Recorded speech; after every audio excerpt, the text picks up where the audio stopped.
हमनी के tower mobile में टावर ना टिपत रहे। 10-15 बरस पहले यहाँ सीढ़ी ना रहे, पत्थर के टुकड़ा। परसा जिला के बहुत अच्छा मंदिर बा। 5-5 गो मंत्री जी लोग बानी, लेकिन ये परसा जिला के खासे ध्यान नहीं। ये मंदिर के पर्यटन प्रबंधन के विकास कर दिया है। ई वर्ष में 3 पटक मेला लगता। अगर ई वर्ष में वर्षी भर मेला लागी तो उसे क्या उपलब्ध? 15 आदमी के हमनी दुर्घटना बीमा करेले बानी। यदि कोई की मृत्यु हो जाए तो ओकर उ दुर्घटना बीमा के सुविधा उ व्यक्ति प्राप्त कर सकता है। आदरणीय दर्शकबिन नमस्कार, स्वागत बा ग्रामीण टीवी में। प्रस्तुता हम विनोद यादव। फरक विषय में बातचीत करनी सन। आज फिर से एगो फरक विषय लेके आगे बनी सन। अभी हमने परसा जिला के प्रसिद्ध धार्मिक एवं पर्यटकीय स्थल रामभौरी भाथा धाम बाबा दुधेश्वर नाथ नगरी में हमने बानी सन। और हमने के ऊपर पहाड़ पर बानी सन मंदिर। हमने के पीछे बैकग्राउंड में हमने मंदिर देख रहा बानी। आज हमने के श्रावण शुरू होके वाला बा, मेला शुरू हो गई बाटे।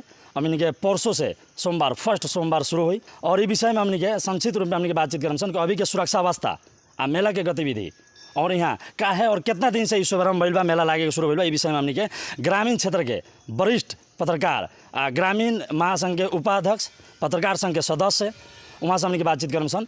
हम वहाँ सबसे पहले स्वागत करता नहीं ग्रामीण टीवी में। हाँ, धन्यवाद।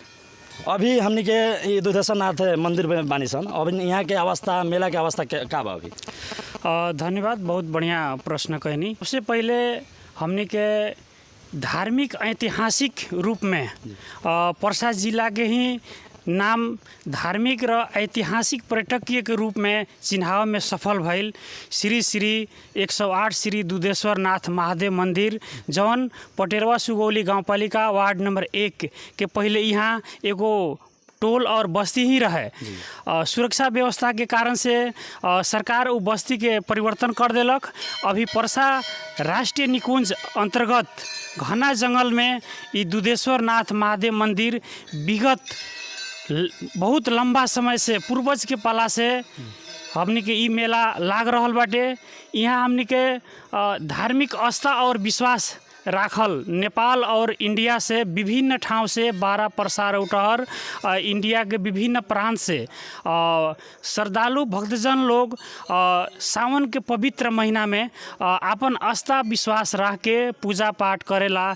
यहाँ लाखों के संख्या में भीड़ भाड़ लागेला। अभी मेला 27 गते से शुभारम्भ भइल बाटे।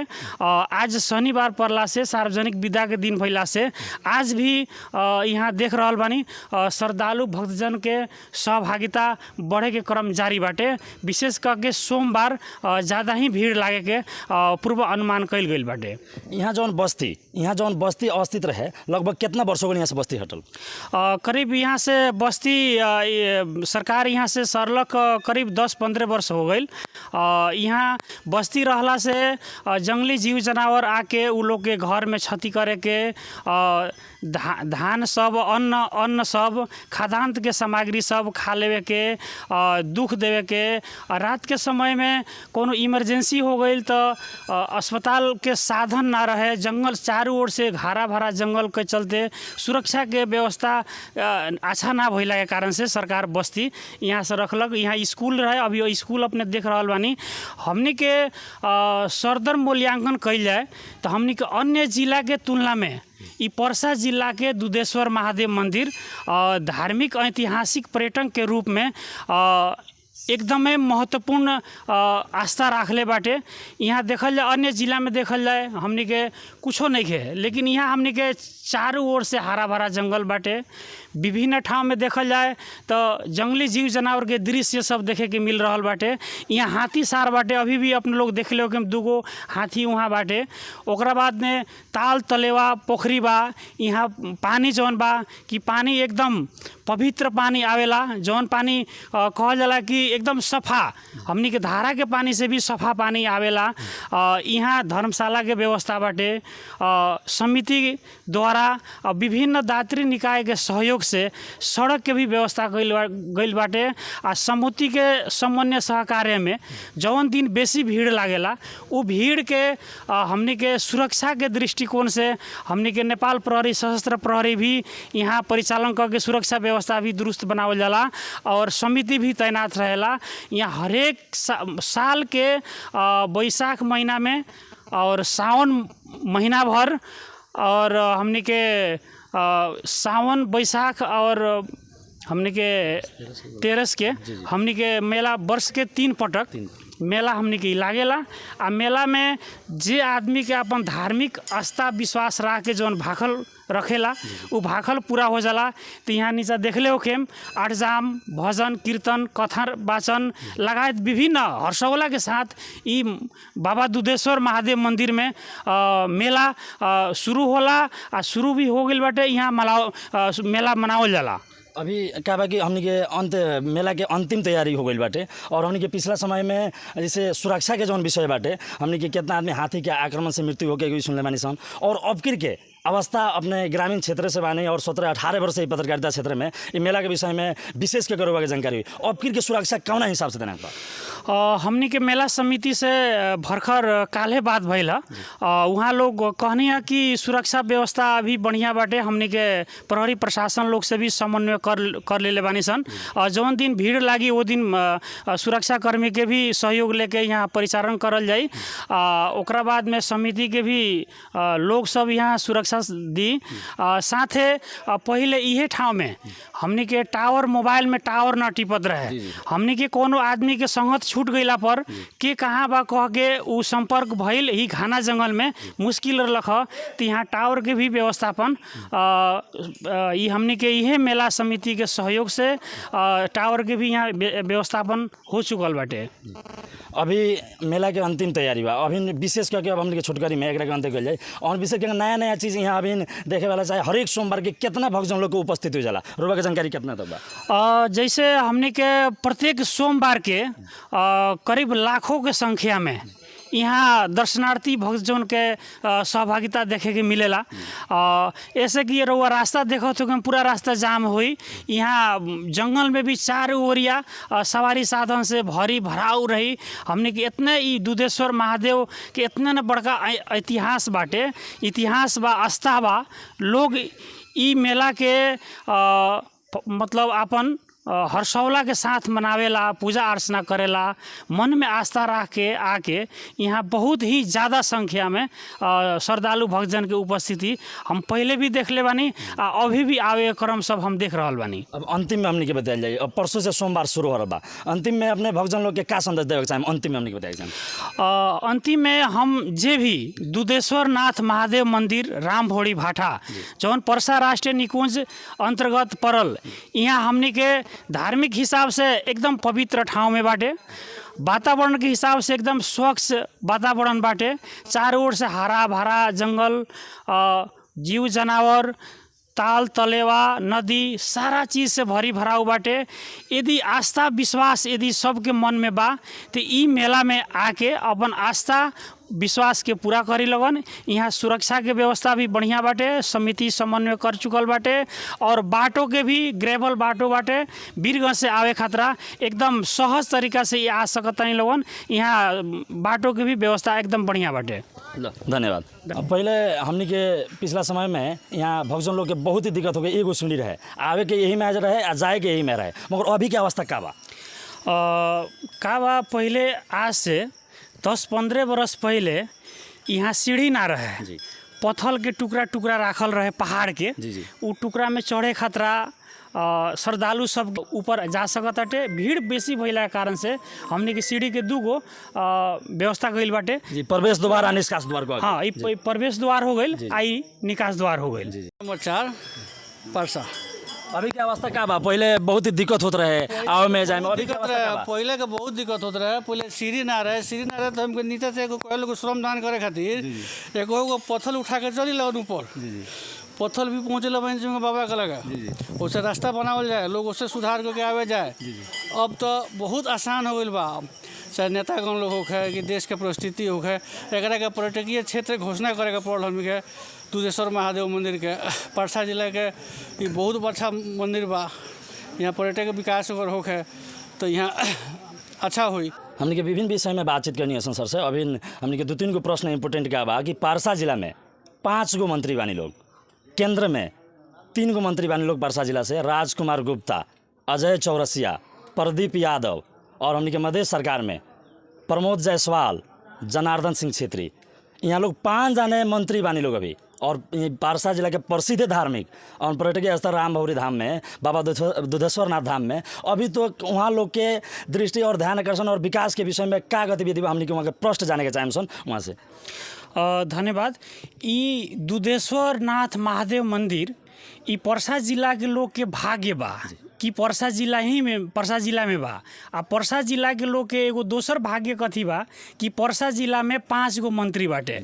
ई 5 गो मंत्री जी लोग यदि ई हमने के दुधेश्वर महादेव मंदिर में ध्यान दे दी लोग तो ई मंदिर में हमने के इतना ना ज़्यादा विकास हुई कि हरेक माने बरहो मास प्रत्येक महीना के प्रत्येक सोमवार के हमने के यहाँ मेला लागी। आ मेला लगला से यहाँ के समाज के, यहाँ के समुदाय के मात्र ना हमने के छिमेकी राष्ट्र भारत के लोग भी यहाँ श्रद्धालु भक्तजन लोग यहाँ दर्शन पूजा अर्चना करे के सुविधा मिली। यह मंदिर हमने के कोनो पहाड़ी क्षेत्र में रहित तो एकरा इतना ना ज़्यादा विकास होइत, इतना ना ज़्यादा सरकार की चौतरफी ध्यान होइत। लेकिन हमने के ये पर्सा जिला में बा, पर्सा जिला के 5-5 गो मंत्री जी लोग बानी, लेकिन ये पर्सा जिला के खासे ध्यान नहीं है। यदि ध्यान हो जाए तो हमने के चरभैया से खासे बेसी दूर नहीं है। चरभैया तक ले तो हमने के हरदम आवे के अनुमति बा, लेकिन चरभैया से भीतर आवे खतरा हमने के अनुमति लेवे के पड़ला। पर्सा राष्ट्रीय निकुंज से अनुमति लेवे के पड़ला, वहाँ रसीद कटावे के पड़ला। पर व्यक्ति पर सवारी बिना रसीद के आवे के ना मिली। यदि हमने के ई मंदिर के पर्यटन प्रबंधन के विकास कर दिया है, अब बरहो मास हरेक महीना यदि लागे तो यहाँ के समाज व्यावसायिक रूप से भी उतंक आर्थिक उन्नति में जाई। ओकरा बाद में जे आस्था रखले बाटे ओकर आस्था और मनोकामना भी पूरा होके के एगो अवसर प्राप्त हुई। अभी तक स्थानीय जनता से भी सुने के मिलेला और श्रावण महीना में भक्तजन लोग के भी क्या कहना, बाकी 5-5 गो मंत्री रह के केंद्र में प्रदेश में रह के अभी तक भाथा धाम में तनको ध्यान आकर्षण न गई, 1 रुपये के बजट प्राप्त नहीं किया भइल। क्या के एग्जाम में ये एकदम रउआ के गुनासों प्रति हम वहाँ लोग के ध्यान आकर्षण करावे के चाहतनी। ये हमने के पर्सा जिला के दुधेश्वर महादेव मंदिर हमने के नेपाल में, भारत में विभिन्न ठाव में ई ठाव हमने के मंदिर के नाम से दुधेश्वर महादेव मंदिर हमने के पर्सा जिला के पर्सा राष्ट्रीय निकुंज जंगल में पड़ेला दुधेश्वर महादेव धाम कह के लोग कितने खुशी होके आवेला।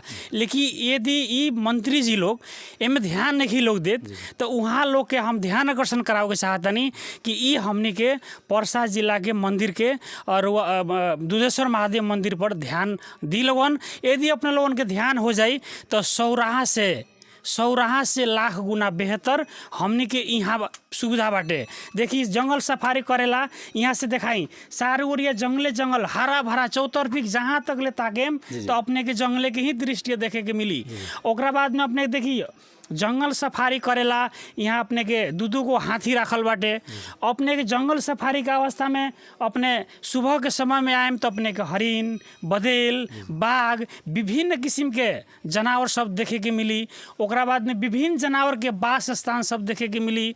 ये हमने के यहाँ के पानी स्वयं पानी ही यहाँ के इतने प्रसिद्ध बाटे कि कोई के पेट में कोनो प्रॉब्लम हो जाला तो यहाँ से पानी पी लेवेला तो वो से ओकर पेट के कब्ज गैस भी ठीक हो जाला कह के हमने के कोई से पुराना पूर्वज लोग से ये बात सुन ले बानी सन।